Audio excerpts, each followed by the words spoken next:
আজকালকার প্রধানমন্ত্রী জনাব তারেক রহমান ফেসবুকে স্ট্যাটাস দিয়ে বলেন নাই যে বাংলাদেশে আসাটা শুধু আমার উপর নির্ভরশীল না? জি, এটা তিনি ওটা কি? বলেছিলেন। জি। ওইটা কি? আপা জবাব দিবেন এটা। ওটা কি আমরা আজও জানতে পেরেছি শিখে? যে উনার উপর নির্ভরশীলতার বাইরে কি জিনিস ওনাকে বাধাগ্রস্ত করেছে? ৫ই আগস্ট এদেশে হয়েছে ২০২৪ সালে। ২৪ সাল গেল, ২৫ সাল গেল। কোয়েশ্চেন, সিরিয়াস কোয়েশ্চেন কিন্তু। সেটা লুক ইনটু করবেন কে কারা। একটা পরিবারে হাজব্যান্ড ওয়াইফ যখন গোলমাল করে তখন তৃতীয় পক্ষের দরকার হয় মেডিয়েশনের। গোলমাল না করলে, প্রপার ফ্যামিলি হলে তাহলে বাচ্চারা কি হয়? আমাকে উত্তরটা দিতে জি দেন। প্লিজ, শিওর প্লিজ, বাচ্চাটা উত্তরটা দিতে দেন।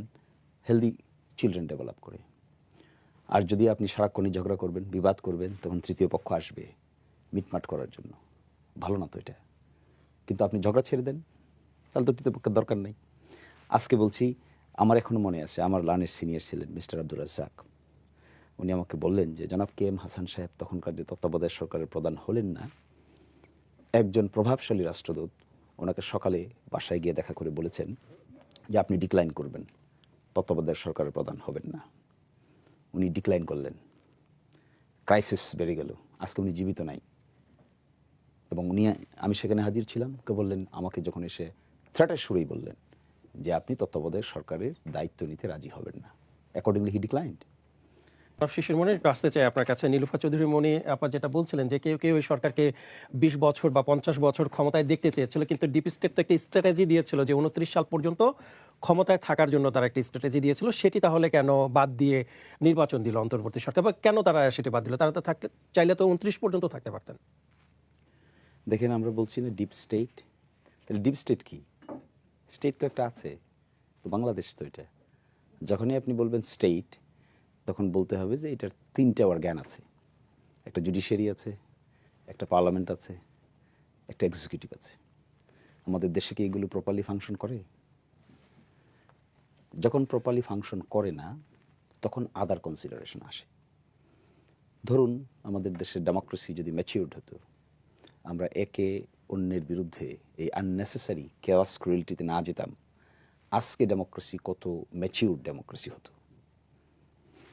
আজকালকার প্রধানমন্ত্রী জনাব তারেক রহমান ফেসবুকে স্ট্যাটাস দিয়ে বলেন নাই যে বাংলাদেশে আসাটা শুধু আমার উপর নির্ভরশীল না? জি, এটা তিনি ওটা কি? বলেছিলেন। জি। ওইটা কি? আপা জবাব দিবেন এটা। ওটা কি আমরা আজও জানতে পেরেছি শিখে? যে ওনার উপর নির্ভরশীলতার বাইরে কি জিনিস ওনাকে বাধাগ্রস্ত করেছে? ৫ই আগস্ট এদেশে হয়েছে ২০২৪ সালে। ২৪ সাল গেল, ২৫ সাল গেল। কোয়েশ্চেন, সিরিয়াস কোয়েশ্চেন কিন্তু। সেটা লুক ইনটু করবেন কে কারা, কোথা থেকে হবে। একটা পরিবারে হাজব্যান্ড ওয়াইফ যখন গোলমাল করে তখন তৃতীয় পক্ষের দরকার হয় মেডিয়েশনের। গোলমাল না করলে, প্রপার ফ্যামিলি হলে তাহলে বাচ্চারা কি হয়? আমাকে উত্তরটা দিতে জি দেন। প্লিজ, শিওর প্লিজ, বাচ্চাটা উত্তরটা দিতে দেন। হেলদি চিলড্রেন ডেভেলপ করে। আর যদি আপনি সারাক্ষণই ঝগড়া করবেন, বিবাদ করবেন, তখন তৃতীয় পক্ষ আসবে মিটমাট করার জন্য। ভালো না তো এটা। কিন্তু আপনি ঝগড়া ছেড়ে দেন, তাহলে তো তৃতীয় পক্ষের দরকার নেই। আজকে বলছি, আমার এখনো মনে আছে, আমার লার্নের সিনিয়র ছিলেন মিস্টার আব্দুর রাজ্জাক। উনি আমাকে বললেন যে জনাব কে এম হাসান সাহেব তখনকার যে তত্ত্বাবধায়ক সরকারের প্রধান হলেন না, একজন প্রভাবশালী রাষ্ট্রদূত ওনাকে সকালে বাসায় গিয়ে দেখা করে বলেছেন যে আপনি ডিক্লাইন করবেন, তত্ত্বাবধায়ক সরকারের প্রধান হবেন না। উনি ডিক্লাইন করলেন। ক্রাইসিস বেড়ে গেল। আজকে উনি জীবিত নাই। এবং উনি, আমি সেখানে হাজির ছিলাম, কে বললেন আমাকে যখন এসে থ্রেটের সুরেই বললেন যে আপনি তত্ত্বাবধায়ক সরকারের দায়িত্ব নিতে রাজি হবেন না। অ্যাকর্ডিংলি হি ডিক্লাইন্ড। এবং যা হওয়ার তাই হলো, দেশে 111 পর্যন্ত হলো। এবং ইন্টারেস্টিং, দেখেন, যদি ডেমোক্রেসি ম্যাচিউর করতে পারতাম আমরা, তাহলে তো সরকার প্রধানকে পালাতে হয় না, দরকার ছিল না। ফ্রি ফেয়ার ক্রেডিবল ইলেকশন হতো। এই জায়গায় এসে কেন আমাদের এটা দরকার হচ্ছে? ফাইন্যান্সিয়ালি আমরা সলভেন্ট না।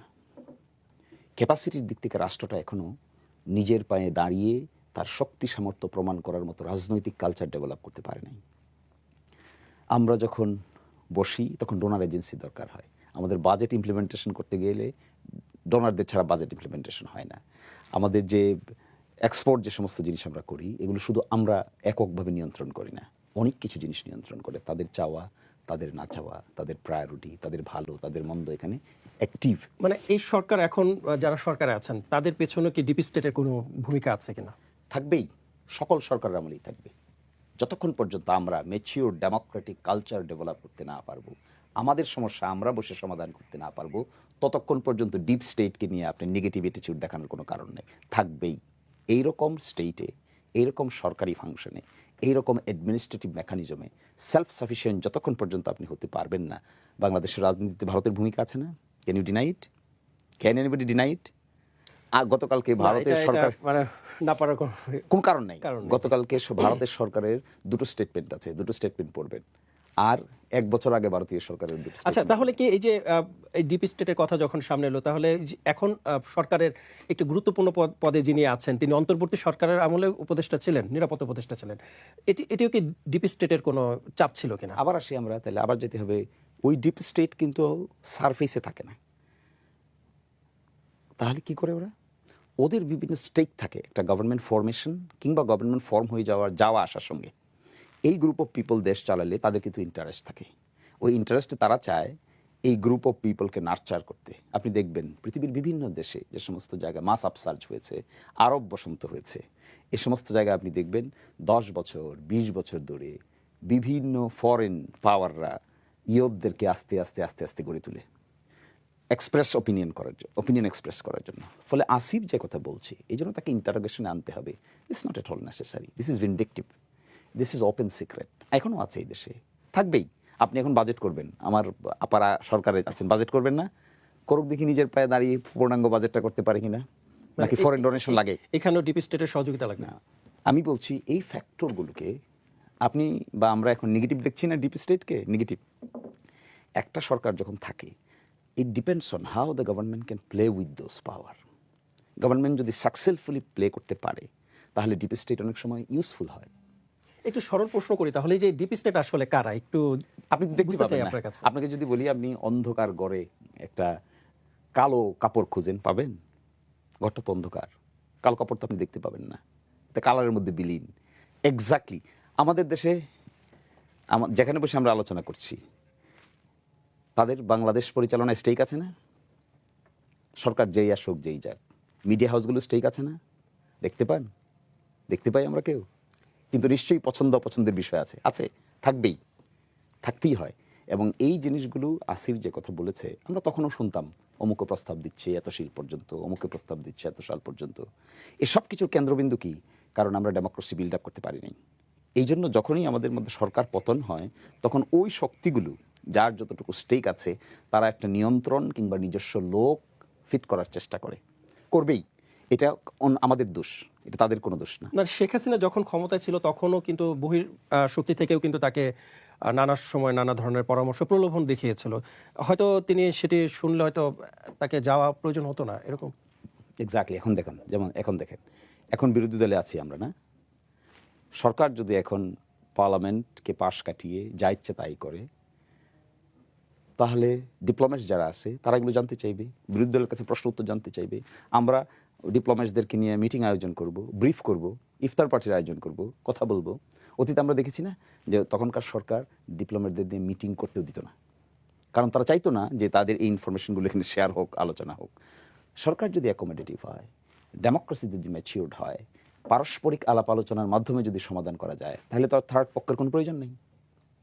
তাহলে যে করে কে? তাহলে এই যে পার্লামেন্টের কথা যখন বললেন, বর্তমানে যে পার্লামেন্ট চলছে এখানে কিন্তু নানা ধরনের সংকট তৈরি হয়েছে। বিরোধী দল বলছে যে তারা রাজপথে নামবেন, রাজপথ তাদের খুব পরিচিত এবং চেনা পথ, এমন কথাও কিন্তু তারা বলেছিলেন।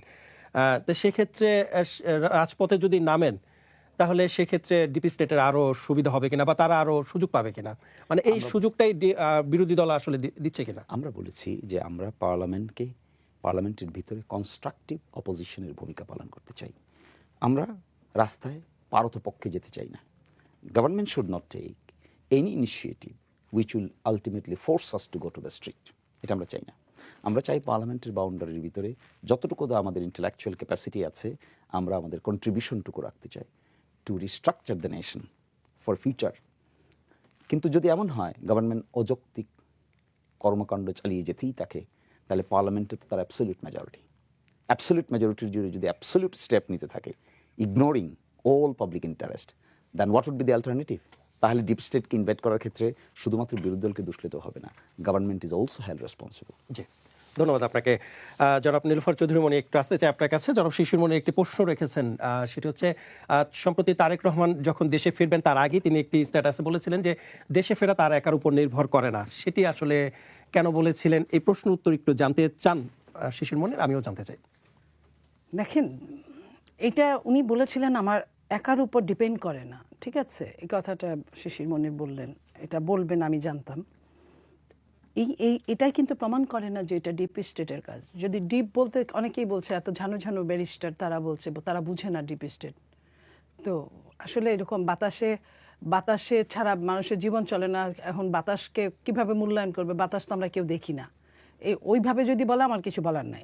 আমি নিজেও বুঝি না ডিপ স্টেট, আমি নিজেও বুঝি না, কিন্তু আমি অনেকটা বুঝি যে কথাগুলো ভেসে আসে ওটাই যখন কার্যকরীতে পরিণত হয় তখন আমারও সন্দেহ জাগে, কি জানি কি হয়েছে কিনা। কিন্তু আমাদের মাননীয় প্রধানমন্ত্রী যে কথাটা বলেছেন সেটা কিন্তু তাদেরকে লক্ষ্য করে বলেছেন তা কিন্তু না। আপনি দেখেন, ইন্টারিম গভর্নমেন্ট প্রধান উনি গত ঈদের পরে 1 বছর আগে, এই যে আপনার প্রায় 1 বছর, জুন মাসে কুরবানি ঈদের পরে উনি লন্ডনে নিজে গেলেন বসার জন্য, এবং আজকের যিনি পররাষ্ট্রমন্ত্রী উনিও গেলেন, পররাষ্ট্রমন্ত্রী। তো এটা তো বাংলাদেশেই হতে পারতো না? উনি তো তাকে আনতে পারতেন। তো এটা তো তার উপরেও ডিপেন্ড করেছিল ওই মুহূর্তে। এবং আপনি খেয়াল করেন এই লাইনটা বলার পরে 1-1.5 সপ্তাহের মধ্যে কিন্তু সব কিছু কিন্তু সিরিয়াসলি কমপ্লিট হয়ে গেল। শুধু কমপ্লিটই হলো না, একদিনে ভোটার হয়ে গেলেন, আপনার এনআইডি কার্ড হয়ে গেল, ভোটার হয়ে গেলেন, এগুলা 1-2 দিনেই সব কিছু হয়ে গেল, ছুটির দিনে। হ্যাঁ, তো এই জিনিসগুলো কিন্তু আটকে থাকলো না। রাষ্ট্র চেয়েছে তাই ছুটির দিনে। রাষ্ট্র তার নিজের কর্মপরিধির জন্য, কর্মের জন্য কোনো বিশেষ সময় বেছে নিতে পারে, যদি সময় হাতে না থাকে, এটা রাষ্ট্রের উপর ডিপেন্ড করে। তো এই জায়গাগুলো রাষ্ট্র তখন করলো। তাহলে কেন এই বৈঠকটা কেন লন্ডনে গিয়ে করতে হলো? সেটার আগেও তো এই ঘটনাটা উনি আসতে পারতেন, ওনাকে আসতে দেওয়া হতো।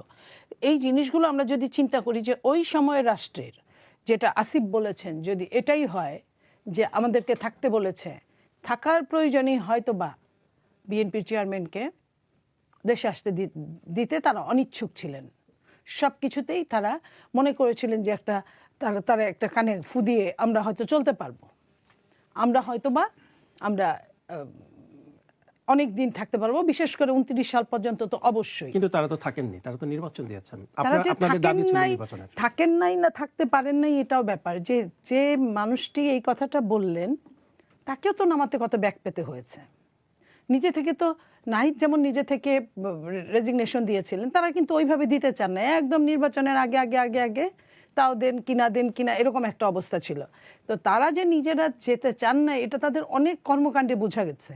এবং নির্বাচন যেদিন হয় আপনি খেয়াল করেন, সেদিনও কিন্তু তার আগে পর্যন্ত যে নির্বাচনটা হবে কিনা প্রত্যেকের মধ্যে কিন্তু এই ধরনের একটা দোদুল্যমনা ছিল, যে যত কথাই বলুক না কেন।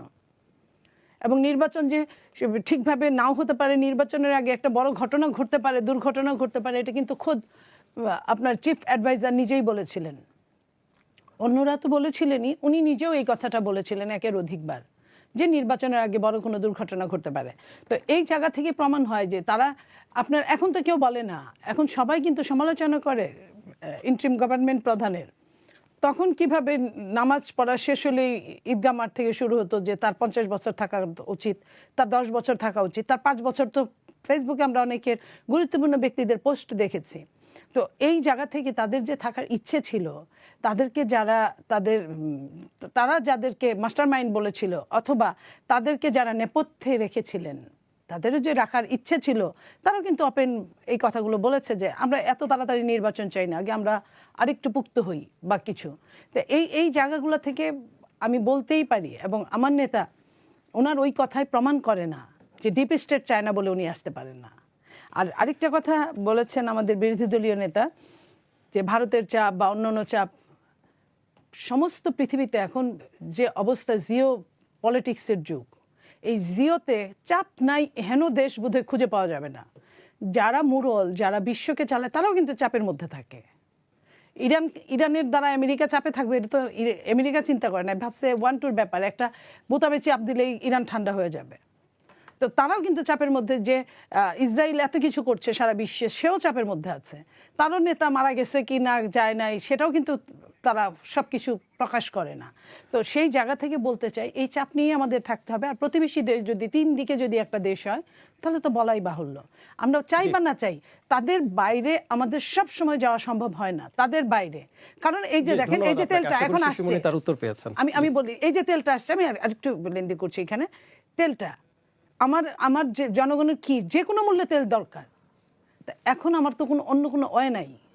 তো যে ওয়েটা আমার থাকবে, আমার যখন মৃত্যু পথযাত্রীর কাছে সবকিছুই হালাল সেই মুহূর্তে। তো আমার সম্পর্কটা তো ওই জায়গাটায়। যেহেতু আসলে একটা প্রশ্ন আপনাকে করতে চাই, সরকার তো বারবার বলছে যে তেলের কোনো সংকট নেই, যথেষ্ট পরিমাণ মজুদ আছে, কিন্তু আমরা তো পেট্রোল পাম্পগুলোতে তার প্রতিফলন দেখতে পাচ্ছি না। মানে সরকার কি এই বিষয়টি কি লুকাতে চাচ্ছে কিনা, বা এই সংকটটা সামনে অনেক ভয়াবহ যদি ইজি করে দেয়। বাংলাদেশের মানুষের যে নেচার, মানুষ যে ঘরের মধ্যে যে বন্দি করে রাখতে পারে, এটা বিশ্বের অন্য কোথাও নাই।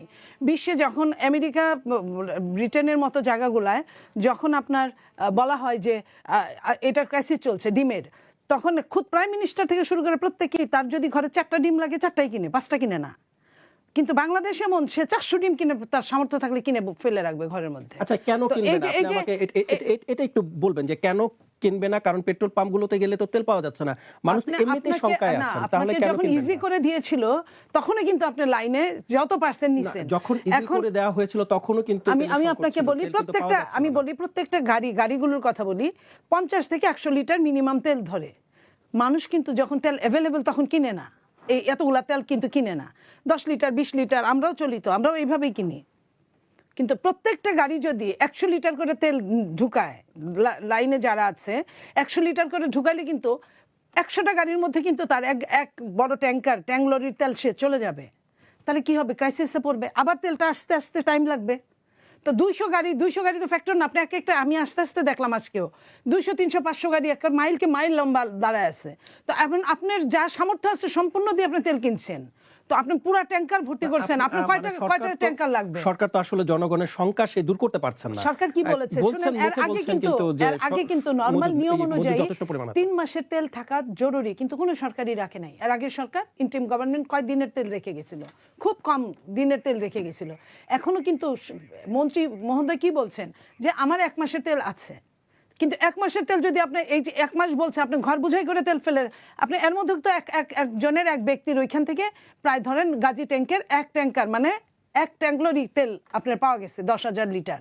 তো এই যে এরকম যদি আপনি ঘর ভর্তি করতে থাকেন তেলে ক্রাইসিস বানানোর জন্য, এবং কি করছে গ্রামের ঘরে ঘরে কি কয়েকটা তার যারা চোরাচালার কারবারি, তারা কি করছে, তেল কিনে নিয়ে 200 টাকা লিটার বিক্রি করছে আলাদাভাবে।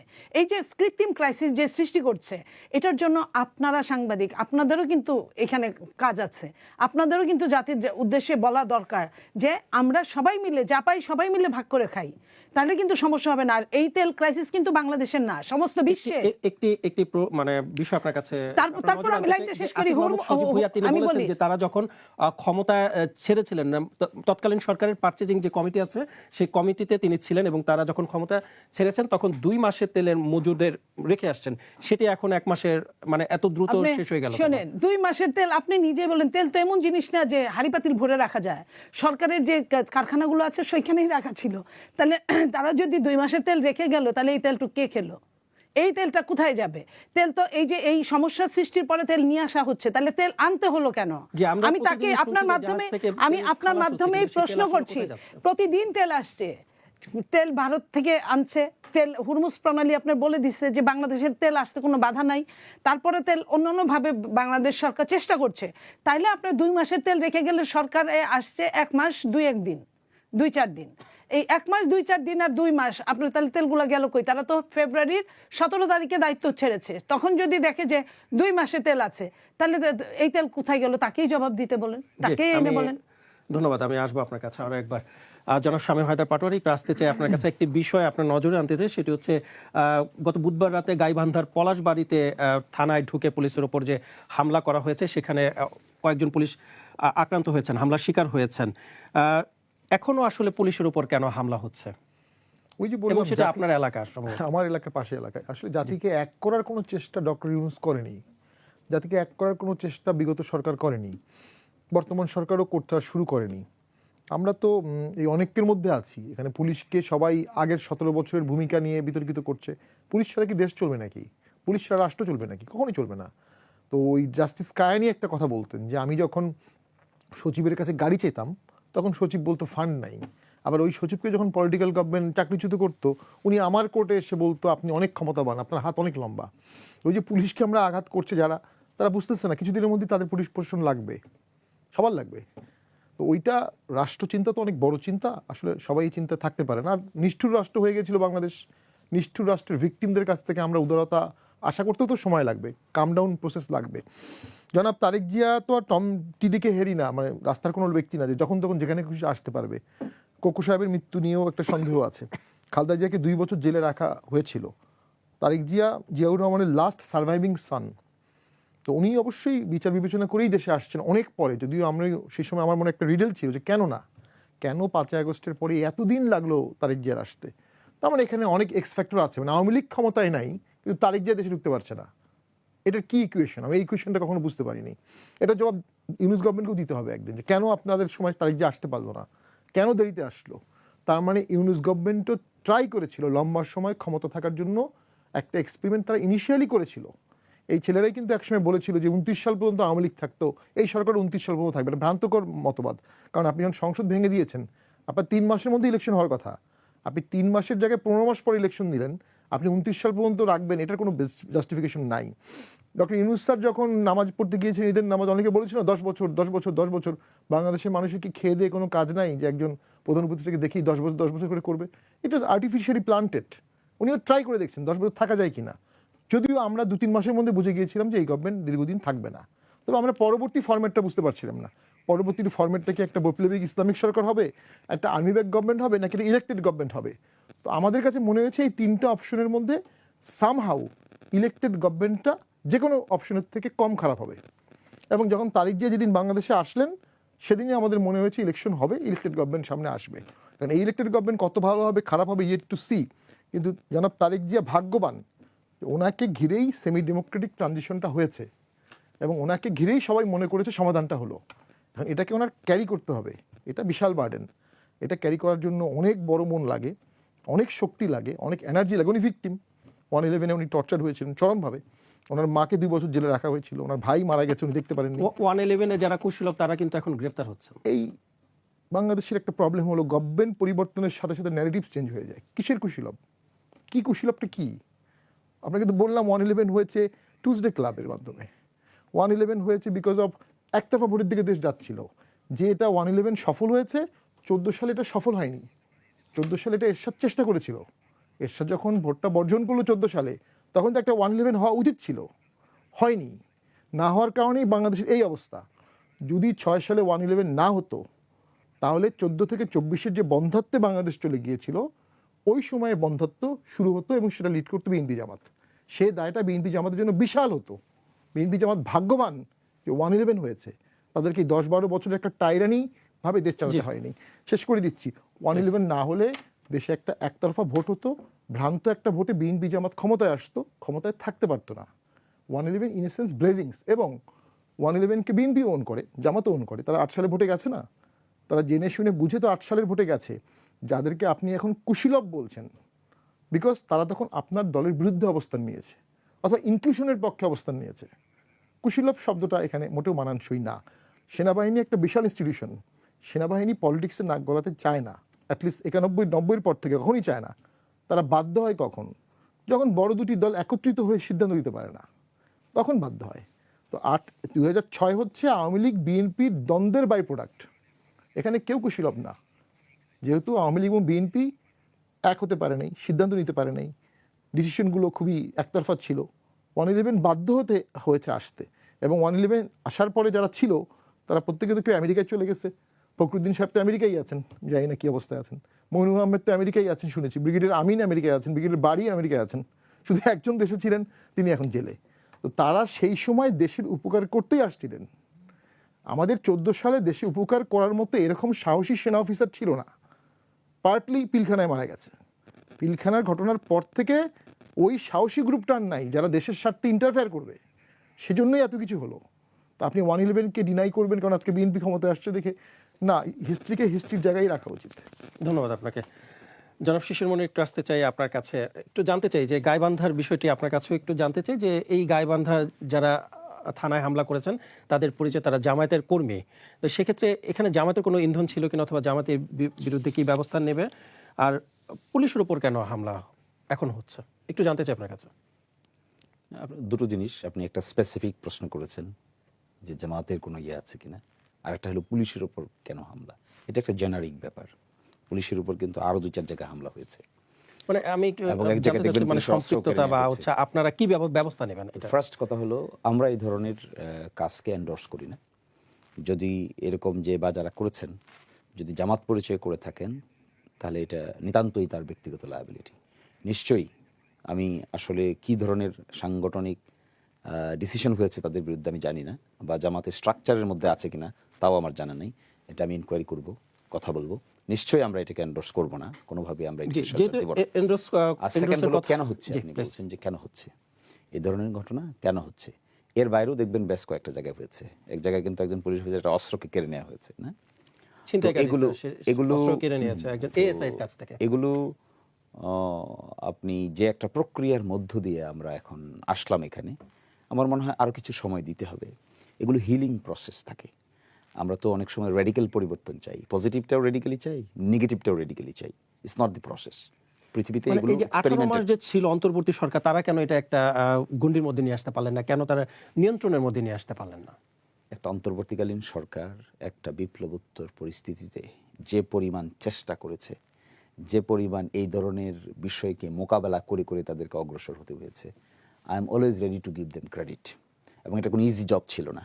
এবং বিপ্লব, প্রতি বিপ্লব, সচিবালয় গেরাও, এটা গেরাও, এভরিডেজ ফাংশন ছিল।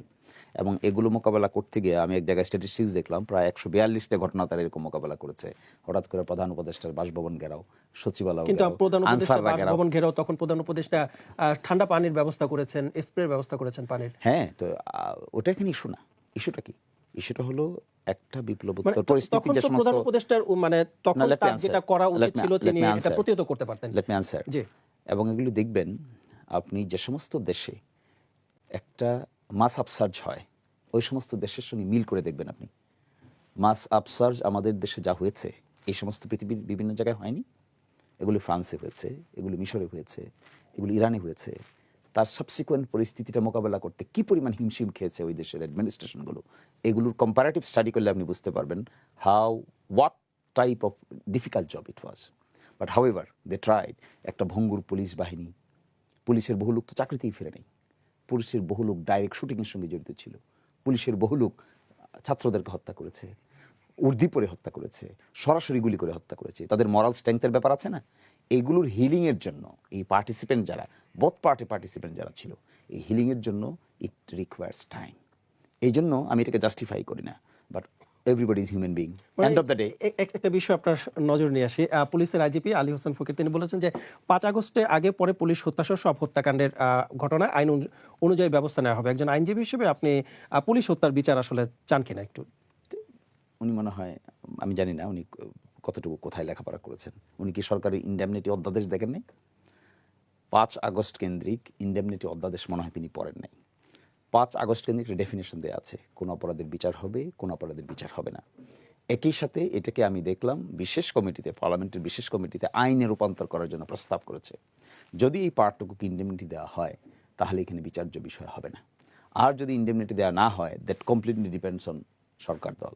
যদি আইনকে তারা স্ক্র্যাচ করে দেন, অর্ডিন্যান্সটাকে বাতিল করে দেন, কিন্তু আমি হোম মিনিস্টার এবং ল মিনিস্টারের বক্তব্য যেটা শুনলাম, দে আর গিভিং প্রোটেকশন। এর অর্থাৎ এই অধ্যাদেশটা আসছে না, এসে গেছে। এবং এটা অর্ডিন্যান্স পাস হয়েছিল, এই অর্ডিন্যান্সটাকে তারা আইনে রূপান্তর করছেন বলে পজিটিভ মতামত দিয়ে রিকমেন্ডেশন দিয়েছেন। আমি জানি এটা যদি থাকে তাহলে এই আইজিপির যে কথা তার কোনো কার্যকারিতা নাই। আর যদি না থাকে তো that could have been different thing. একটা কথা শুধু আমি এখানে বলতে চাই, দেখেন জনাব তারেক রহমানকে দেশে আসার ব্যাপারে যতটুকু আমরা আমাদের নলেজে আছে, বারবার আমরা শুনেছি যে বাংলাদেশের পররাষ্ট্র মন্ত্রণালয় থেকে বারবার বলা হয়েছে যে আমরা কি ট্রাভেল পাস ইস্যু করবো নাকি, ট্রাভেল পাস ইস্যু করবো নাকি, যে এই বিষয়টা সামনে এসেছে বারবার বলা হয়েছে তখন ট্রাভেল পাস ইস্যু করবো নাকি। কিন্তু গভর্নমেন্টের দিক থেকে উনি দেশে আসবেন না এরকম কোনো প্রাইম অফিসে এভিডেন্স আমরা দেখিনি, কিন্তু বরং আমরা উল্টা দেখেছি, মামলাগুলো দ্রুত নিষ্পত্তি হয়ে গেছে। 21 আগস্ট মামলা নিষ্পত্তি হয়নি দ্রুত, 10 ট্রাক মামলা দ্রুত নিষ্পত্তি হয়নি, আরো ডজন ডজন মামলা ছিল, তিনিও ফাঁসির আসামি থেকে তিনি মুক্তি পেয়েছেন, নিষ্পত্তি হয়নি। জি, এক্স্যাক্টলি নিষ্পত্তি হয়েছে কি, এবং তিনি এখন সংসদ সদস্য। এবং শুধু তাই না, জনাব জুবায়ের রহমান তিনি বাংলাদেশে এসেছেন, একটা দুর্নীতির মামলায় সাজা ছিল, এসে রাষ্ট্রপতির এক বিশেষ আদেশে তিনি তখন জেলে না গিয়ে আপিল করেছেন। নর্মালি কারো যদি সাজা হয় তাহলে সরাসরি আপিল করা যায় না, সারেন্ডার না করে, কিন্তু সারেন্ডার না করে তো তিনি আপিল করেছেন। আজকে যদি এই কথা বলা হয়, আচ্ছা বলেন তো, অন্তর্বর্তী সরকার গঠিত হওয়ার পরে প্রথম আদেশ কি ছিল? বেগম খালেদা জিয়ার মুক্তি, প্রথম আদেশ।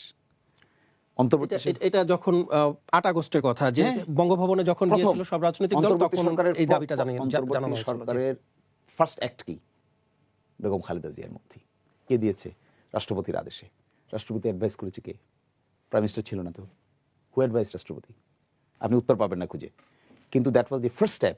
এবং আমি তো মনে করি এই অন্তর্বর্তী সরকার প্রক্রিয়ার মধ্য দিয়ে যে ডেমোক্রেটিক ট্রানজিশনে আমরা পার করেছি, তার সবচেয়ে বড় বেনিফিশিয়ারি হলো আজকালকার সরকার দল। যদি এই অন্তর্বর্তীকালী সবচাইতে বড় বলছি, একটি মানে উত্তর দিয়েছেন, সবচাইতে বড় বলছি, আমরাও বেনিফিশিয়ারি, কিন্তু সবচাইতে বড় বেনিফিশিয়ারি বলেছেন। ওয়ার্ড সবচাইতে বড় বেনিফিশিয়ারি কথা বলছেন। সবচাইতে, তার চেয়ে কম বেনিফিশিয়ারি আছে, তার চাইতেও কম বেনিফিশিয়ারি আছে, আছে না? বিভিন্ন স্টেক হোল্ডার্স আছে, কিন্তু the most important biggest stakeholder is the BNP. তো সেখানকার এসে অন্তর্বর্তীকালীন সরকারের কর্মকাণ্ডকে, it is the responsibility of the BNP is to leak into positively. ওই ট্রানজিশন না হলে আজকালকার সিচুয়েশন তৈরি হতো না তো। জি, ধন্যবাদ আপনাকে। যে নীলুফা চৌধুরী মনি, একটু ফিরতে চাই আপনার কাছে। 5 আগস্টের আগে যারা, যে সকল পুলিশ সদস্যরা হত্যাকাণ্ডের শিকার হয়েছেন, সবাইকে অপরাধী ছিলেন?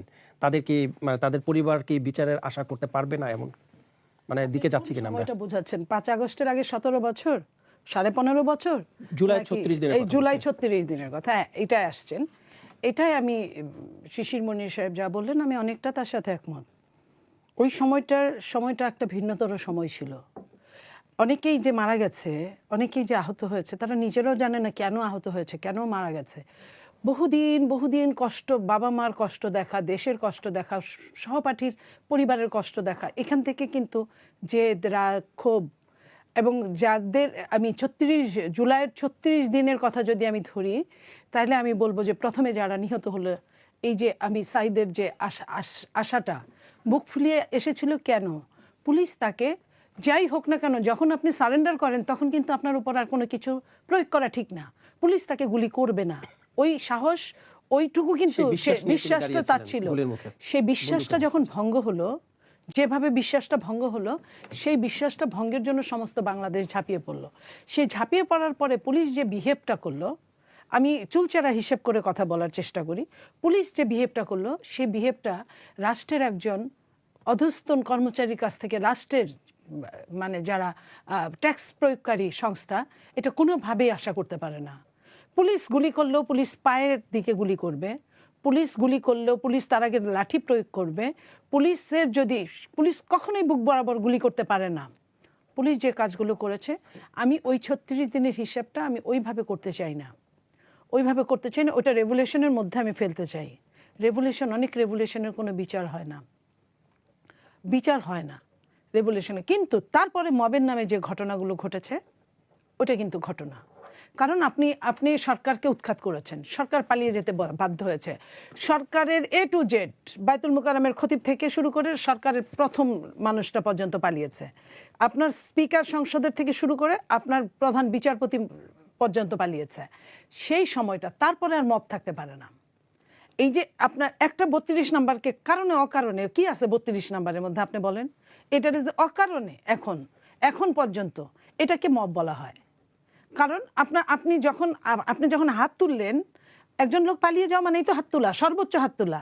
আপনি যখন হাত তুললেন তখন আপনার বিচার হবে, কিন্তু আপনার সঙ্গে আর কোনো ওই কাজটা হবে না, অভ্যুত্থানের কাজটা যেটা হতে পারতো, বিপ্লবের কাজটা যেটা হতে পারতো। তো আপনি এটা করা মানে আইনকে আপনি হাতে তুলে নিলেন। আইনকে আপনি যেই হন না কেন হাতে তুলে নিতে পারেন না। এই মুহূর্তে পুলিশের উপর যা হচ্ছে, এটা হাতে তুলে নিতে পারে না। আর পুলিশ তো রাষ্ট্রের সম্পদ, পুলিশ না থাকলে দেশের চরমভাবে অরাজকতা বৃদ্ধি পাবে। সো এই পুলিশ ট্রমাটাইজ পুলিশকে কিন্তু স্বাভাবিক জায়গায় ফেরত আনার দায়িত্ব আমাদের। একটা জায়গায় আমি এখন সুযোগ পাইলাম, আমি শিশির মনিরের একটা হাত ভেঙে দিলাম, কালকে সে সুযোগ পাইলো আমার 2টা হাত ভেঙে দিল, পরশুদিন আমি আবার সুযোগ পেলাম। এটা হয় না, চলতেই থাকবে বংশ পরম্পরা। এটার একটা জায়গায় বন্ধ করা উচিত, যে কাউকে ছাড় দেওয়া উচিত। এবং একটা জায়গায় এটা এখানে আইনের জায়গায়, যেটা আমি আমাদের মাননীয় প্রধানমন্ত্রী উনি যে বলেছিলেন বিবিসি বাংলার সাক্ষাৎকারে, মানে আই লাইক ভেরি মাচ, যে উনি বলছিলেন একটা প্রশ্নের উত্তরে যে আমি প্রতিশোধ চাই না। দেখেন শেখ হাসিনা তার পরিবারকে, তার দলকে, তার মানুষগুলোকে যে টর্চার করছে, পৃথিবীতে এমন টর্চার হয় না। হ্যাঁ, জামাত কেউ করেছে, কিন্তু বিএনপির মতো না। বিএনপি বড় দল, ওইভাবেই করেছে। একজন মানুষ মারা গেল, শেষ, আমাকে পৃথিবীর থেকে একদিন না একদিন যেতে হবে। আমি জামাতের ওই নেতাদের কথা বলছি। বাট একজন মানুষকে দেশ ছাড়া করলো, 17টা বছর তার বাইরে থাকতে হলে, প্রতিটা মুহূর্ত, প্রতিটা সেকেন্ড কাউন্ট করা যায় বাইরে থাকলে। যখন আমি মনে করবো যে আমি দেশে আসতে পারছি না, এই যে বিদগ্ধ, এই যে মানে কি বলবো, এটার আমি আসলে কোনো ভাষায় প্রকাশ করার মতো না। সেই মানুষটা যখন বললো যে আমি প্রতিশোধ চাই না, আমি বিচার চাই। তো বিচার যদি চাই, আমরা প্রত্যেকেই তাহলে তাই চাইতে পারি। এখন কি হবে, আমি বিচার চাই। পুলিশ আমার সঙ্গে যা করেছে আমি বিচার চাই।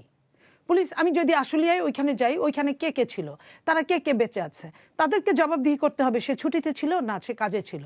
কাজে যদি থাকে, ওই 6টা পুলিশকে কিভাবে পুড়িয়ে মারা হলো, কিভাবে, তো এটা তারা কিন্তু এক্সপ্লেন করতে বাধ্য। এবং সেটার বিচার হওয়া জরুরি। সেটার জন্য আরো 12টা পুলিশকে আমি মেরে ফেলবো, এটা জরুরি না। সেটা মনে রেখে আমি 36টা পুলিশের উপর করবো, তাহলে কি হবে? পুলিশ একটা পার্ট, আমরা একটা পার্ট। নো, পুলিশ আমাদের অধস্তন, আমাদের জন্য সার্ভেন্ট, গভর্নমেন্ট সার্ভেন্ট। পুলিশ আমাদের সেবা করবে। তো সেবার যে মানুষগুলোকে আমি মেরে ফেলবো, তাহলে একটা সময় আমাকে সেবা করবে কে? আমি এই জায়গাটাই বলতে চাই যে রাষ্ট্রের যা হয়েছে সেটার বিচার হবে আস্তে ধীরে। সেটা নুরেনবার্গের ট্রায়ালের বিচার কয়েকদিন পর্যন্ত হয়েছে না, কবের ঘটনা? যিনি নির্দেশ দিয়েছিলেন আইজিপি, এখন ট্রাইব্যুনালে যার রায় হয়েছে, তার অপরাধটা একেবারে, তিনি রাজসাক্ষী হওয়ার কারণে তার রায়টা হয়েছে একরকম। আর কিন্তু পুলিশ যারা নির্দেশ বাস্তবায়ন করেছে, সব পুলিশ কিন্তু নির্দেশ বাস্তবায়ন করেনি। ওই সময় যারা ডিউটিরত অবস্থা ছিলেন তারাও কিন্তু আক্রান্তের শিকার হয়েছেন, হত্যাকাণ্ডের শিকার হয়েছেন। তাহলে তাদের পরিবারের আসলে দোষ কোথায়? তারা কেন বিচার পাবেন না? এখানে পরিবারের কোনো দোষই নাই। পরিবার তো পরিবারকে আপনি খাওয়াতে বাধ্য, আপনি তাকে সিকিউরিটি দিতে বাধ্য। পরিবার যারা সমস্যায় পড়লো, সেটার দায় রাষ্ট্রের। আর পুলিশের আইজিপি, আমি যদি বলি এই প্রশ্নটা এই জায়গাটায় আইজিপি রাজসাক্ষী হয়ে গেল, তার জেল হয়ে গেল 6 বছর। আর অন্যান্য পুলিশের ব্যাপারে যারা আইজিপি নির্দেশ মানতে বাধ্য ছিল, এই চাকরিগুলো নিয়মিতই আর্মিতে, পুলিশে, তারা নির্দেশ মানতে বাধ্য। আপনি সর্বোচ্চ নির্দেশদাতাকে ধরেন, তাহলে সর্বোচ্চ নির্দেশদাতা পুলিশে যদি হয়, তাহলে আইজিপি। হ্যাঁ, আইজিপিকে যদি বলে তার স্বরাষ্ট্রমন্ত্রীকে ধরলে তার নির্দেশদাতা প্রধানমন্ত্রী। তো আপনি ওইভাবে আসতে পারেন। বাট আপনার সাধারণ পুলিশ যে কিনা হুকুমের চাকর, তাকে আপনি কি অনেক কিছুই করতে পারেন না। দিন শেষে সেও একজন মানুষ, আপনিও একজন মানুষ, আমিও একজন মানুষ। এবং দিন শেষে আমি রাজনীতি করি, এটা আমার আমি করি, এটা আমার পেশা না। নেশা বলেন বা এক ধরনের পরোক্ষ পেশা বলেন, পুলিশ চাকরি করে, এটা তার পেশা। এই রাষ্ট্রের কিন্তু নিয়ম তাই, ভাগ ভাগ করে নিয়েছে আমরা আমাদের কাজগুলোকে। তাহলে একজন যদি আরেকজনের কাজের প্রতি আমরা সম্মান না দিই, তাহলে হতে পারে না। এই জায়গাটা একটা জায়গায় আসতে হবে যে আজকের বিরোধী দল, সে কিন্তু এই 5ই আগস্টের পরে কিন্তু ঘোষণা করে ফেলেছিল যে আওয়ামী লীগকে আমরা মাফ করে দিলাম। আওয়ামী লীগ কিন্তু মাপ চায় নাই। যদি আওয়ামী লীগ মানেই কি রাষ্ট্রের প্রধান, আমি আওয়ামী লীগ মানে শেখ হাসিনার কথা বলবো। তো উনি তো বলেন না হাসিনা ছাড়া আমরা সবাইকে মাফ করে দিলাম।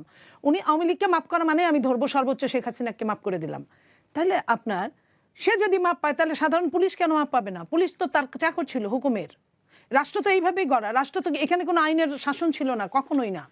তো এই 15.5 বছরে যখন আইনের অনুশাসন ছিল না, তখন রাষ্ট্রের প্রধান যা বলতো, আপনি মনে আছে মাঝে মাঝে আমরা শুনতাম রাষ্ট্রপ্রধান নাকি একটা ঢাকার প্রায় থানার ওসিদের সাথে কথা বলে। তো যে থানার ওসিদের সাথে রাষ্ট্রপ্রধান কথা বলে, ওই ওসিদের ক্ষমতাটা কতটুকু আপনি বুঝেন? তাদেরকে হেডম কতটুকু উপরে উঠতে পারে?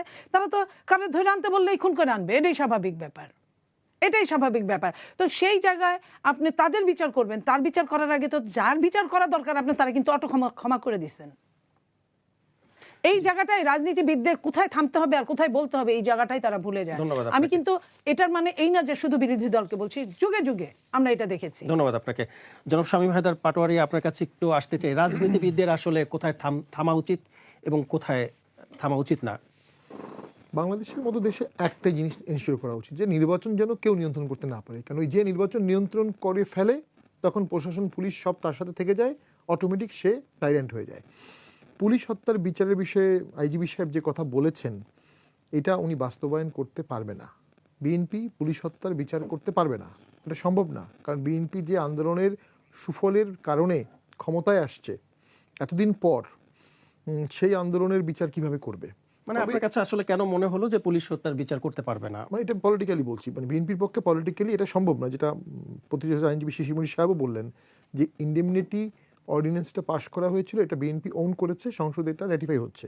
যদি এটা রেটিফাই হয়ে যায়, এদের বিরুদ্ধে কোনো মামলা বাংলাদেশে কোনো আদালত নিতে পারবে না। তবে আমি মনে করি একটা ইন্ডিপেন্ডেন্ট কমিশন হওয়া উচিত, যে কমিশনটা বিগত সময়ের পুলিশের ভূমিকা, আন্দোলনের সময় কেন এনএসএফ সার্টিফাইড স্বজন সিপিবিসি পাইপ। পাইপ ভালো তো লাইট ভালো, পুলিশ গুলি করলো, এবং আন্দোলনের পরে কোথায় কোথায় অযাচিতভাবে পুলিশের উপর নির্যাতন হয়েছে। গর্ভবতী একজন নারী পুলিশকে হত্যা করা হয়েছে, এটা আমরা ফেসবুকে দেখেছি। সত্যমিথ্যা জানার উপায় নেই, সত্যমিথ্যা আমরা জানতে চাই যে আন্দোলনের পরে যদি গর্ভবতী কোনো পুলিশকে পুড়িয়ে মারা হয়, কেন মারা হলো? সিরাজগঞ্জে 5 জন পুলিশের সময় মারা গিয়েছিল, থানায় আগুন দেওয়া হয়েছিল। তো এখানে তো ছোট ছোট যুদ্ধ হয়েছে, ছোট ছোট যুদ্ধে কে আগে গুলি করেছে তার দায় বেশি। আবার পুলিশের কনস্টেবল, পুলিশের এসআই, এদের কি করার আছে? পুলিশের ইন্সপেক্টর কি করার আছে? যদি ওসি বলে, মানে এসপি বলে গুলি করো, তার তো কোনো বিকল্প নাই। সে যদি গুলি না করে, তার কোর্ট মার্শাল হবে, তাকে গুলি করা হবে ইনসাবঅর্ডিনেশনের জন্য, তাকে জেলে নেওয়া হবে তাৎক্ষণিক। ইস্যুগুলো এত ইজি না। তবে একটা কমিশন রিপোর্ট, একটা শ্বেতপত্র আমাদের দরকার। এর মাঝখানে দেখা গেছে অনেকেই অনেক অন্যায় করেছে, ছোটোখাটো সে অন্যায়গুলো রিভিল হওয়া দরকার। তবে অ্যাজ এ হোল আন্দোলনের পরে এ ধরনের ঘটনার অ্যাজ এ হোল বিচার করা সম্ভব না, উচিত না। কিন্তু একটা রিপোর্ট, একটা শ্বেতপত্র আমাদের দরকার, আন্দোলনের আগে, আন্দোলনের সময়, আন্দোলনের পরে। এটা ইতিহাসের জন্য দরকার। এবং আপনি এই ইন্ডিমনিটি তো বঙ্গবন্ধু হত্যার পরে দেয়া হয়েছিল, পরে 96-তে এসে সেই ইন্ডিমনিটি বাদ দেওয়া হলো, বঙ্গবন্ধু হত্যাকারী একজনের ফাঁসি হলো, কিন্তু ইভেনচুয়ালি বাংলাদেশে আরেকটা ইন্ডিমনিটি দেওয়া হয়েছিল ক্লিন হার্ট, বিএনপির আমলে অপারেশন ক্লিন হার্টের সময় অসংখ্য সন্ত্রাসীকে হত্যা করা হয়েছিল, সেটাও কিন্তু পরবর্তী টেকেনি। এটাও দীর্ঘমেয়াদী কোষ্ঠীপাথরে টিকবে কিনা, 10 বছর, 20 বছর, 25 বছর, সেটা চিন্তা করে সকলের জন্য একটা ন্যায় বিচার নিশ্চিত করতে হবে। যদি কোনো পুলিশের কর্মকর্তার ফ্যামিলির মনে হয় তার বাবাকে, তার হাজব্যান্ডকে অন্যায়ভাবে মারা হয়েছে, এটাও রিপোর্টে আসা উচিত। আবার যদি তার ফ্যামিলি মেম্বার নিজেই মেরে থাকে অনেক নিরীহ ছাত্রকে, সে ফ্যামিলিরও জানা উচিত যে তোমার ন্যায় বিচার পাওয়ার অধিকার নাই, কারণ তোমার পরিবারের যিনি ছিলেন তিনি মানুষ হত্যা করেছেন। তো এটা রাষ্ট্রকেই তো করতে হবে, এটাই তো রাষ্ট্র। তো একটা কমিশন রিপোর্ট আমি মনে করি খুবই প্রয়োজনীয় বিষয়, এবং নিরপেক্ষ কমিশন। আরেকটা শেষ করে দিচ্ছি, রাষ্ট্র এখানে ঝুঁকিতে পড়ে গেছে। পুলিশের মধ্যে বেশিরভাগ কর্মকর্তা কর্মচারী মনে করে 5 তারিখ থেকে 8 তারিখ তাদের সাথে অনেক অন্যায় করা হয়েছে। আমি জেনারেল পুলিশদের সাথে কথা বলে আমার মনে হয়েছে ভবিষ্যতে এটা কিন্তু একটা বিপ্লব বিদ্রোহের সূত্রপাত হতে পারে। এবং পুলিশ যদি অসন্তুষ্ট থাকে, যদি তারা ন্যায় বিচারে বঞ্চিত থাকে, তাহলে আপনি তাদের দ্বারা ন্যায় বিচার কীভাবে প্রতিষ্ঠা করবেন? তাদেরকে কনসোল করতে হবে। অবশ্যই সেটা মানে এই না যে বিপ্লবীদের ধরে ফাঁসি দিতে হবে, জেলে নিতে হবে, মামলা করতে হবে, নট নেসেসারিলি, কিন্তু একটা রিপোর্ট, একটা কমিশন তদন্ত তো করা উচিত। 71 সালের ঘটনার পরে জাস্টিস হামিদুল হক উনি কিন্তু একটা বিশাল কমিশন রিপোর্ট করেছিলেন। সেখানে তিনি বাঙালিদের দোষী দিয়েছিলেন যে 71 সালে বাঙালিরা বিহারিদের অ্যাটাক করেছে, কিন্তু ওখানে একটা বিশাল পাতা ছিল যে কীভাবে পাকিস্তানের পলিটিশিয়ানরা ফেল হয়েছে টু প্রিভেন্ট ওয়ার। ওই পাতাগুলো অনেক দিন সেন্সর ছিল, কিছুদিন আগে ওই পাতাগুলো বের হয়েছে। তো সেখানে জুলফিকার আলী ভুট্টো সহ অন্যান্য পাকিস্তানি যে পলিটিশিয়ান ছিল, তাদের ফেলিওরটা রিপোর্টে চলে আসে। তো যে কোনো রিপোর্টের গুরুত্ব থাকে। এত বড় একটা ঘটনা হলো, একটা শ্বেতপত্র থাকবে না, একটা বই থাকবে না, একটা অথেন্টিক রাষ্ট্রীয় বই তো থাকা উচিত। একটা বিষয় জানতে চাই আপনার কাছে, যে 71-এ যারা স্বাধীনতার বিপক্ষে ছিলেন তারা রাজনীতি করছেন, কিন্তু 24-এর বিপক্ষে যারা ছিলেন তারা রাজনীতি করতে পারছেন না, এই বিষয়টিকে আপনি কিভাবে দেখবেন? 24-এর বিরুদ্ধে যারা ছিলেন, যারা হত্যাকারী, গণহত্যাকারী, যারা দুর্নীতি করেছে, যারা দেশ বিক্রি করেছে, তারা তো রাজনীতি করতে পারবেন না, উচিত না। মানে এত কিছুর পরে যদি আবার তারাই রাজনীতি করেন, তা তো হবে না। 71-এর যারা স্বাধীনতা বিরোধী ছিলেন, তাদের মধ্যে অনেকেই আছে স্বাধীনতা বিরোধী, অনেকে আছে যুদ্ধপরাধী, অনেকে আবার দুটো দেশ এক রাখতে চেয়েছিল, অনেকে ভেবেছিল বাংলাদেশ ভারতের প্রদেশ হবে, আমি কেন পাকিস্তানের প্রদেশ ছেড়ে ভারতের প্রদেশ হব। ওটাও তো কিছুটা কনফিউজ সময়। তবে গণহত্যার পরে আর কোনো কনফিউশনের সুযোগ ছিল না 25শে মার্চের পরে। তো তারা রাজনীতি করতে পারবে কি না, এটা নিয়ে তো 2001-এ তারা মন্ত্রী হয়েছে, ক্যাবিনেটে গেছে, পার্লামেন্টে গেছে। তো 86 সালে এরশাদের আমলে প্রথম জামাত ভোট করে, তো জনগণের ভোটেই তারা অ্যালাউ বা পারমিটেড হয়ে গেছে। 24-এরও চিহ্নিত লোকজন বাদে বাকিদেরকে অ্যালাউ করতে হবে। আওয়ামী লীগও রিভাইভ হতে হবে। আজকে আমি শেষ করে দিচ্ছি, আজকালকে একটা বই আছে জামাত ফ্যাক্টর, বইটা আমি শুরু করেছি পড়া। জামাত একটা ফ্যাক্টর, এটা কেউ বাদ অ্যালাউ মানে কেউ ডিজোন করতে পারবে না। 71 একটা ফ্যাক্টর, এটা জামাত ডিজোন করতে পারবে না। ভারত আমাদের প্রতিবেশী, এটাও কেউ ডিজোন করতে পারবে না। একটা গল্প বলে শেষ করি। অটল বিহারী ছোট করে জানতে চাই। অটল বিহারী বাজপেয়ী তো অল থ্রু আরএসএস ক্যাডার ছিলেন, বেসিক্যালি আরএসএস ক্যাডার। উনি যখন প্রধানমন্ত্রী হলেন প্রথম কাজ করলেন পাকিস্তান ভিজিট, এবং তার সে বিখ্যাত ডায়লগ, আমি শত্রু বন্ধু চেঞ্জ করতে পারবো, প্রতিবেশী চেঞ্জ করতে পারবো না। তো জামাতকেও বুঝতে হবে ভারত বাংলা আমাদের প্রতিবেশী এবং ইম্পর্টেন্ট প্রতিবেশী। ভারতকেও বুঝতে হবে যে আমাদের এই দেশের রাজনীতির একটা ফ্যাক্টর, জামাতকে টোটাল বাইপাস করে কোনো পলিসি হবে না। এই 3-4টা দল আছে, এদেরকে নিয়েই বাংলাদেশে পলিসি এস্টাবলিশ করতে হবে।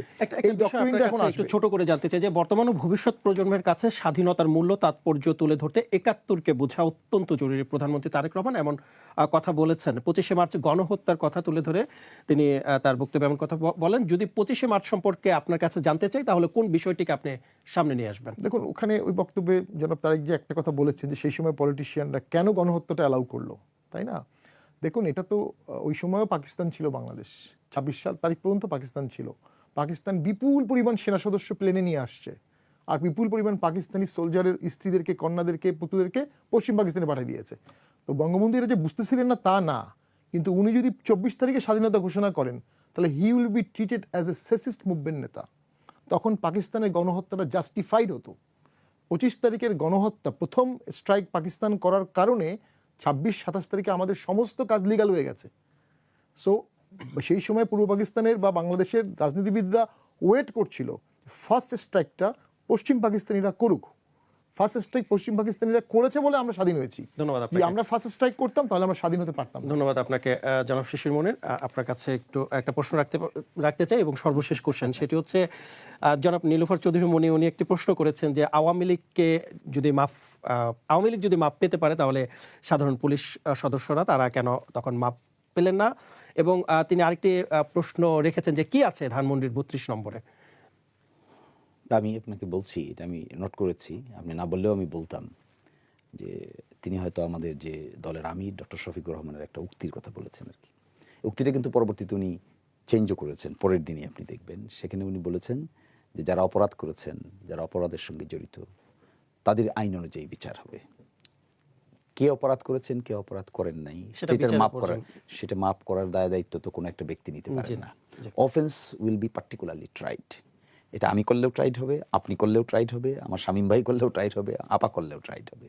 এটা নবডি ক্যান সে যে আমি এটাকে ইনডেমনিটি দিয়ে দিলাম। Offence will be particularly tried.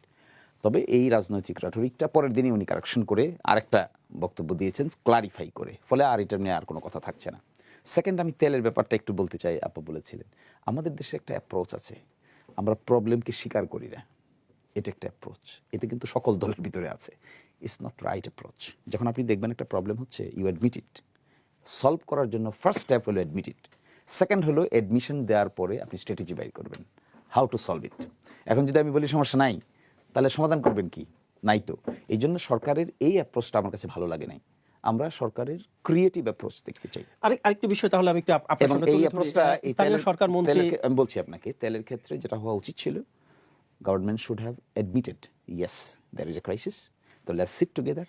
আমি দেখেছি অনারেবল প্রাইম মিনিস্টার বসেছেন লোকদেরকে নিয়ে, হাউ টু সলভ ইট। তখন মনে হলো this is in right track. কিন্তু ডিনায়াল মুডে কোনো প্রবলেমের সলভ করতে পারবেন না।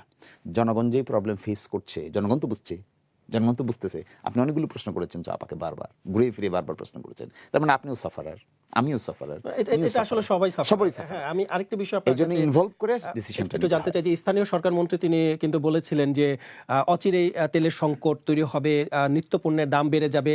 মানে এটা কি আসলে তার বলার কথা কিনা? মানে যার বলার কথা তিনি না বলে তিনি মানে স্থানীয় সরকার মন্ত্রী কেন বললেন? তিনি তো দায়িত্বশীল ব্যক্তি ছিলেন না। Senior politician. কিন্তু এটা তো জ্বালানি মন্ত্রীর বলার কথা, কিন্তু জ্বালানি মন্ত্রী বারবার বলছেন তেলে যথেষ্ট মজুদ আছে, কিন্তু পেট্রোল পাম্পগুলো স্পেসিফিক্যালি এটা জ্বালানি মন্ত্রীরই কাজ। জি, আমি আপনি এফেক্টেড না তো, সকল মন্ত্রী তো এফেক্টেড। সরকারের সিনিয়র গুরুত্বপূর্ণ ব্যক্তি, তিনি এটা ফরকাস্ট করেছেন। তবে আমাদের দেশে অসুবিধা হয় কি, রাজনৈতিক দায়িত্বশীল জায়গা থেকে যখন নেগেটিভ ফরকাস্ট হয় তখন গুরুত্বপূর্ণ স্টেক হোল্ডাররা সুযোগ নেওয়ার চেষ্টা করেন। আমাদের দেশের এই অ্যাপ্রোচটা ভালো না। এই জন্য আমি মনে হয় জনাব মির্জা ফখরুল ইসলাম আলমগীর সাহেবের কথা বলছেন আপনি নিশ্চয়ই, তো উনি যে ফরকাস্টটা করেছেন, এই ফরকাস্টটা এইভাবে করার ক্ষেত্রে আমার মনে হয় কেউ না কেউ কোনো না কোনো জায়গায় উৎসাহিত হয়েছে। এটা করা উচিত নয়।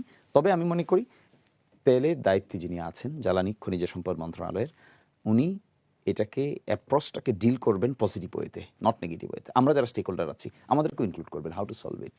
আমরা তো এটার সলভ চাই, আমরা তো এটার সমাধান চাই। আমরা তো চাই না তেলের ক্রাইসিস এভাবে গাড়ি নিয়ে 4 ঘন্টা 5 ঘন্টা 6 ঘন্টাকে দাঁড়িয়ে থাকবো। মূল্যবান সময় অর্থ ঘন্টা অফকোর্স না, অফকোর্স না। এবং আমার মনে হয় আমি আমার ড্রাইভারকে ভোর 5টায় এখন তেল আনতে পাঠাই, এই সময় খালি থাকে, কি করবো আর।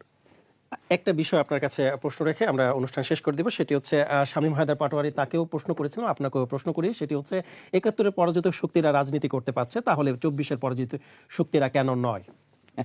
আমাদের দেশে কালকে দেখেন না, কালকে জনাব প্রাইম মিনিস্টার একটা কথা খুবই আমার পছন্দ হয়েছে আর কি। অনেক কথাই উনি সুন্দর বলছেন ইদানিং, তার মধ্যে এটা বেশি। উনি বলছেন যে অতীত জানবো কেন, জানলে কি হবে আর না জানলে কি হবে, এক চোখ চোখ বন্ধ হয়ে যাবে। বন্ধ হয়ে যাবে। তা আমাদের দেশে কেন জানি আমরা একটা পাল্টাপাল্টি নেগেটিভের মধ্যেই থাকতে চাই। আচ্ছা, দেশটা গঠন করার টাইম তো, you have to reconstruct the nation. এখন এসে আমি আপনাকে খোঁচা দিতে চাই, আপনি আমাকে খোঁচা দিতে চান, তো করেন না। খোঁচাখুচি তো হয়েছে 40-50 বছর ধরে, খোঁচাখুচি হয়েছে এই দেশে, কি লাভ হয়েছে দেশের? এখন এসে এই ন্যারেটিভ, কে পক্ষে কে বিপক্ষে, দিস ইজ আমার বিবেচনা, this is material. What is material? যে রাষ্ট্র গঠন প্রক্রিয়ায় নিউ ডাইমেনশন আনতে পারার ডেলিভারি সম্পন্ন লিডারশিপ দরকার। স্বাধীনতা লিডারশিপ এখনো তৈরি হয়নি না, সেই লিডারশিপটা তৈরি করি আমরা, কিছুদিন যাই তা আবার হুচটকাই। সিস্টেম একটা দাঁড় করাতে চাই, কয়দিন পরে আমরা আবার সব দূরে ভেঙে চুরমার করে দিই। কেয়ারটেকার গভর্নমেন্টের সিস্টেম ইলেকশন হবে, 2-3 ইলেকশন হওয়ার পরে আমরা কেওয়াস লাগিয়ে দিয়েছি আর কি। ফলে আমি মনে করি ইতিহাসটাকে আমাকে জানতে হবে, ইতিহাস সম্পর্কে আমাকে ধারণা নিতে হবে, ইতিহাস সম্পর্কে ধারণা নেওয়ার পরে রাষ্ট্রটাকে এগিয়ে নিতে হবে। That should be the primary purpose. এখানে যতক্ষণ আমরা কনসেন্ট্রেট করতে না পারবো, আমি শামীম বেগে দোষারোপ করবো, শামীম বে আমাকে দোষারোপ আমাদের করবে। ইতিহাস দেখা যায় যে 5 বছর যখন যে ক্ষমতায় থাকে যিনি সরকার, তিনি কিন্তু তার মতো করে ইতিহাস পরিবর্তন করেন। আরও ডিফিকাল্ট, দেখেন আরও ডিফিকাল্ট। গতকাল এখনও আমাদের সংবিধানে লেখা আছে যে স্বাধীনতার ঘোষক হলেন বঙ্গবন্ধু শেখ মুজিবুর রহমান, শিডিউলে আসে। গতকালকে দেখেন না, একজন টিওনো সাহেবকে বদলি করা হয়েছে ইনস্ট্যান্টলি এই কথা বলার জন্য। দেখেন, আবার যখন চেঞ্জ হবে ন্যারেটিভ তখন আবার উল্টাবে, এখন আবার উল্টেছে। এর মানে কি? মেজর ঐতিহাসিক ইস্যুসগুলো জাতি হিসেবে আমরা সলভ করতে পারি না। জামাত That is যদি what is the- ক্ষমতায় থাকতো তাহলে ও মানে ইতিহাসটা আমরা কেমন জানতে পারতাম আসলে? যেমন দেখুন, যার যতটুকু কন্ট্রিবিউশন তাকে সেটা দিয়ে দেন, যার যতটুকু কন্ট্রিবিউশন তাকে এডমিট করে দেন। আপার এই কন্ট্রিবিউশন আই উইল এডমিট, মানে ইয়েস শি আপনার কন্ট্রিবিউটেড। চোখে একটু জানতে চাই তাহলে বঙ্গবন্ধুর মানে শেখ মুজিবুর রহমানের This contribution. is something different issue. I'm not telling you something specifically. What I'm telling, if you want to solve the issue permanently, আপনাকে একটা মাইন্ডসেট ডেভেলপ করতে হবে। সেই মাইন্ডসেটটা কি? যার যতটুকু কন্ট্রিবিউশন আসে গিভ হিম দ্য ক্রেডিট।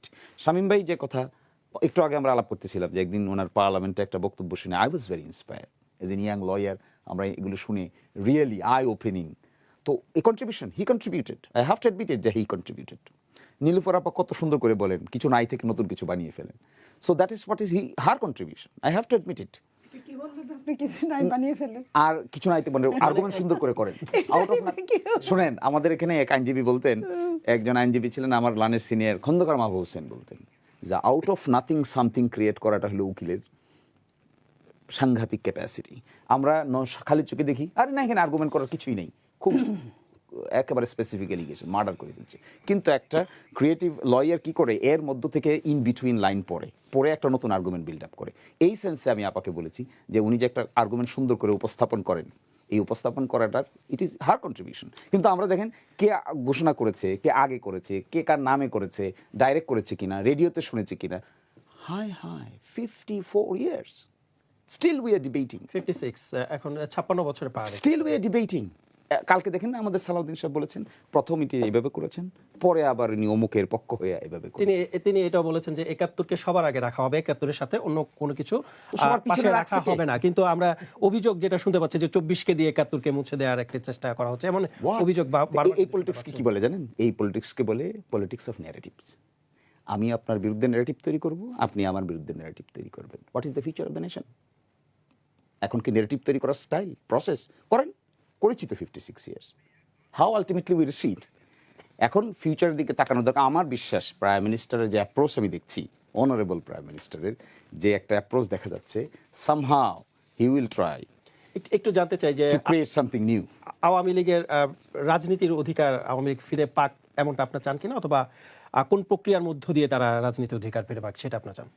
এটা আমার ধারণা সবচাইতে বেস্ট আনসার দিতে পারবে টাইম। উই ক্যানট আনসার সময় বলে this stage. Time will be the ultimate answer giver, healer. এখানে শুধুমাত্র লিগ্যাল বিষয়ই জড়িত না, এর সঙ্গে অনেক সোশিও পলিটিক্যাল আসপেক্ট জড়িত থাকবে। আই হোপ যে এমন একটা প্রসেস এদেশে বের হোক যেখানে সকলে মিলে নতুন বাংলাদেশটাকে এগিয়ে নিয়ে যাওয়ার রাস্তা হোক। শুধুমাত্র নেগেটিভের রাজনীতিতে বেশিক্ষণ টিকতে পারবে না, কেউই টিকতে পারবে না। না আপনার স্বাধীনতার পক্ষে বিপক্ষে বলে আপনি টিকতে পারবেন বেশিক্ষণ, না আপনি জুলাইয়ের পক্ষে বিপক্ষে বলে বেশিক্ষণ টিকতে পারবেন। এটা তো সাময়িক, এটাতে আপনি বেশিক্ষণ টিকতে পারবেন না। সবচেয়ে ইম্পর্টেন্ট হবে যদি আপনি কন্ট্রিবিউশন, কার কতটুকু কন্ট্রিবিউশন আছে নেশন বিল্ডিং এ, এই থিওরিতে যান, that will be the real আসলে আপনার কাছে আমার অনেক প্রশ্ন, শেষ আরেকটি প্রশ্ন আমি আপনার কাছে রাখতে চাই, তাহলে মূল্য কার? এমন একটি প্রশ্ন দিয়ে আপনি একটি ফেসবুকে স্ট্যাটাস দিয়েছিলেন, গণভোটের অধ্যাদেশ স্বয়ংক্রিয়ভাবে বাতিল অর্থাৎ ল্যাপস লিখিত প্রস্তাব করেছিল সরকার ল্যাপস করার। এটাকে কি বলবো, সাহস নাকি দুঃসাহস? 69% মানুষের কি তাহলে কোনো মূল্য নাই? একটু বুঝতে চাই আপনার কাছে। দেখুন, 133টা অর্ডিন্যান্সের ভাগ্য কী হবে এই মর্মে একটা কমিটি গঠিত হয়েছে, পার্লামেন্টারি বিশেষ কমিটি। এর মধ্যে একটা অর্ডিন্যান্স আছে এর মধ্যে একটা অর্ডিন্যান্স আছে হলো এই গণভোট অধ্যাদেশ 2025। সরকার দেখলাম এর রিকমেন্ডেশন দিয়েছে ল মিনিস্ট্রির পক্ষ থেকে যে এটা ল্যাপস হয়ে যাক, আইনের ভাষা আর কি ল্যাপস হয়ে যাক, অর্থাৎ 30 ডেজের মধ্যে পার্লামেন্টে যদি এটা অ্যাকসেপ্ট না হয় তো অটোমেটিক্যালি এটা বাদ হয়ে যাবে। দেখেন, এই আইনের কার্যকারিতা কিন্তু এমনিই বাদ হয়ে গেছে, কারণ গণভোট তো হয়ে গেছে, গণভোট তো মানুষ দিয়ে দিয়েছে। সুতরাং আর গণভোট তো এই আইনে লেখা আছে এত তারিখ এভাবে গণভোট হবে, ওই তারিখ তো আর ফিরে আসবে না। 2026 সালের 12ই ফেব্রুয়ারি তার গণভোট আয়োজনের জন্য ফিরে আসবে না, কার্যকারিতা ল্যাপস হয়ে গেছে। কিন্তু ডিফিকাল্টি কোথায়? এই ধরনের পদক্ষেপ আসলে কিন্তু ডিফিকাল্টি কোথায়? এই আইনের পিছন দিকে একটা শিডিউল আছে। শিডিউলে জাতীয় ঐকমত্য কমিশনে এগ্রিড যে 30টা বিষয় আছে, আপনি ছিলেন সেখানে, এই 30টা বিষয়ের একটা তালিকা দেওয়া আছে যার উপর গণভোট হয়েছে, এটাও যাবে। তো এখন এটি ইতোমধ্যে একটা ইররেলেভেন্ট ল, কিন্তু তারপরেও এটাকে সেভ করতে না পারলে গণভোটের তাহলে পরবর্তীতে এটাকে সেভ করতে না পারলে there will be bad message to the nation. গণভোটের পরবর্তী ভবিষ্যৎ কি? ভবিষ্যৎ তো সরকার দল ক্ষমতা দেখাচ্ছে, অহংকার দেখাচ্ছে, তারা অ্যাবসলিউট মেজরিটির জুড়ে শরীরের গরম দেখাচ্ছে, তাই এটাই তার ভবিষ্যৎ। এখন আমরা ওনাদের কাছে দয়ার পাত্র হয়েছি, ওনারা না চাইলে হবে না, ওনারা চাইলে হবে। জনগণ কি বলেছে এটা আপাতত তাদের কাছে বিচার্য বিষয় নয়। কিছুক্ষণ আগে আপনি তো প্রধানমন্ত্রীর খুব সুনাম করলেন যে তাকে নিয়ে আপনি খুব আশাবাদী, তার যে কর্মকাণ্ড, অ্যাপ্রোচে আশাবাদী। হ্যাঁ, তাহলে এখন কেন বলছেন যে সরকার শরীরে গরম দেখাচ্ছে? সেটা তো অন্য ইস্যু, সব ইস্যু তো না। অন্য ইস্যুতে কি, যেমন আমি দেখছি উনি ভোরবেলা উঠে অফিসে চলে যাচ্ছেন, উই এক্সপেক্টেড, দ্যাটস গুড। উনি প্রটোকল ছেড়ে দিয়েছেন, দ্যাটস গুড। উনি মিতব্যয়ী হওয়ার চেষ্টা করছেন, that's good. So this is good approach. কিন্তু at the same time July সনদ বাস্তবায়ন আদেশের প্রতি এবং গণভোটের রেসপেক্টের প্রতি যে অ্যাপ্রোচ সরকার নিয়েছে, this is not good, this is bad approach. আমরা এটাও বলেছি, যা গুড করবে এটাকে উই অ্যাপ্রিশিয়েট করবো, যা ব্যাড করবে আমরা এটাকে অবশ্যই অ্যাপ্রিশিয়েট করব। আপনাকে অসংখ্য ধন্যবাদ। 1 মিনিট সময় দিতে চাই জনাব নীলুফা চৌধুরী মনি, আপনার কিছু বলার আছে কিনা? দেখেন, সরকারি দল বিরোধী দল কথা বলুক, আমরা চাই, আমরা মন থেকে চাই যে বিরোধী দল স্বচ্ছ সমালোচনা করুক, সরকারকে দৌড়ের উপর রাখুক, সরকার কাজ করুক, দেশের মঙ্গল হোক, গণতন্ত্রের মঙ্গল হোক। কিন্তু বিরোধী দল আগের যে বিরোধী দলগুলো অনেক দিন হরতাল করতো, জ্বালাও পোড়াও করতো, ভাঙচুর করতো, এরকম বিরোধী দল হোক, এটা আমরা চাই না। এবং এইটা না চাওয়ার জন্য সামনে একটা ইস্যু আসছে, সেই ইস্যুকে নিয়ে অনেক ধরনের জল ঘোলা করার অনেকেই চেষ্টা করবে। এই দেশের মধ্যে ঘাপটি মারা কিছু মানুষ থাকে যারা কখনোই কারো মঙ্গল চায় না, মঙ্গলের ভান করে, তারাও চেষ্টা করবে।